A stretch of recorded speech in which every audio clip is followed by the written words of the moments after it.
Hey everyone, I'm Gladyn De Rosario, a diploma in computer engineering technology student at the Polytechnic University of the Philippines.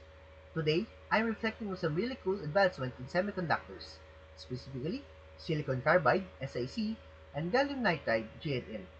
These new materials are like the next generation superheroes of the tech world.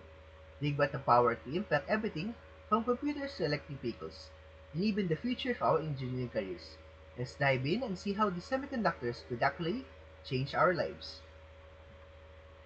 So, the first question I thought about is how these new semiconductors could change computers. Silicon carbide, SiC, and gallium nitride, GaN, can handle faster currents and higher voltages than traditional silicon, which is the standard material in today's semiconductor industry.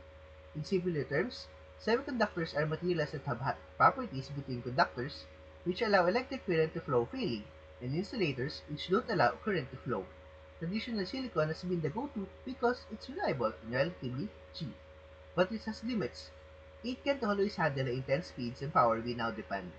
SiC and GaN, on the other hand, can manage faster, more powerful processing without overheating, which means they're perfect for high-performance applications. Imagine your computer running intense software, like AI processing or complex graphics rendering, without slowing down or overheating. The more powerful the semiconductors, the more complex calculations a computer can handle in a short period. So, we're talking about applications like faster gaming, more responsive artificial intelligence, and smoother, faster processing for tasks like scientific simulations and big data processing. Thinking about electric vehicles and automation, these new materials could be game changers. Right now, one big challenge for electric vehicles is that charging takes a long time, and the battery range is often limited. But because SiC and GaN are more power efficient than silicon, they lose energy as heat. They lose less energy as heat. In simpler terms, more of the battery's energy is converted into actual movement for the car, which just leads to better mileage per charge. So instead of worrying about running out of power on long trips, EV owners might one day be able to go farther on a single charge and recharge faster. When it comes to automation, think of machines used in factories or robots as standard production. SiC and GaN allow these machines to work faster with less power. That's because they're better at converting energy into movement and processing, so automated systems operate efficiently without heating up too much. This could lead to smart factories, where machines can communicate and work together seamlessly, producing goods faster and more sustainably. With robots or automated systems running on this tech, we're getting closer to a future of highly efficient, low energy, and sustainable manufacturing. So, what makes SiC and GaN stand out from silicon? One of the biggest differences is something called the band gap. The band gap is essentially the high energy level that electrons need to move through a semiconductor to produce an electric current. The wider the band gap, the more energy a material can handle before it conducts electricity. SiC has a wider band gap than silicon, which means it can withstand higher voltages and temperatures. This makes it ideal for high-stress applications like electric vehicle powertrains and industrial equipment, where devices need to manage heavy electrical loads without overheating or failing. If traditional silicon was used in these settings, it would require complex cooling systems and would wear out faster, make it less reliable for high-power applications. Gallium nitride, meanwhile, has a unique property called high electron mobility. Electron mobility basically means how quickly electrons can move through a material when voltage is applied. The faster the electrons move, the faster the material can respond to changes in current, which is why GN is perfect for high-frequency applications. This characteristic is essential in 5G technology, where devices need to handle rapid data transmission at high speeds.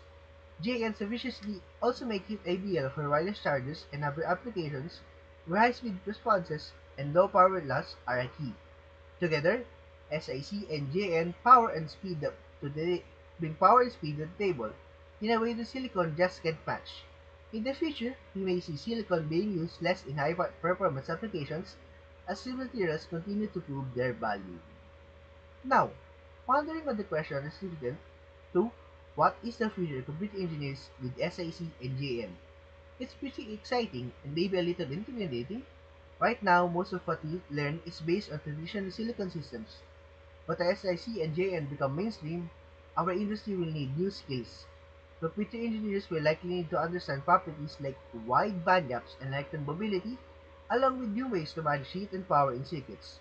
Learning how these materials work will be essential for designing efficient devices and overcoming challenges that might come with new applications. For us, this could mean more specialized roles focusing on these materials, or maybe hybrid roles combining electrical and computer engineering.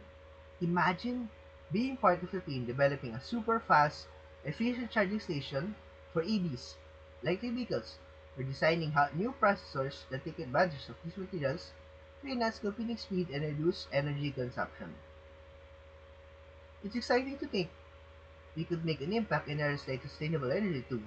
SiC and JN are perfect for applications like solar inverters, which help convert energy from the sun into electricity for our homes and businesses. Working with these new materials could mean taking part in big changes toward a cleaner, more sustainable future. A future where technology and sustainability could go hand in hand. And now, reflecting on all of this, it's amazing at how a shift in semiconductor materials from silicon to silicon carbide and gallium nitride could reshape so much. We're looking at computers that can do more, electric vehicles that travel farther, and factories that produce faster and cleaner. For those of us in computer engineering, these changes means a future full of new challenges and opportunities. And now, personally, I'm excited to see where this technology takes us and what role can we play in driving these advances forward. Thank you for joining me in this journey into the next generation of semiconductors. To end, let me leave you with a question. How do you think SiC and GAN will impact our future? Until next time, stay curious and keep learning.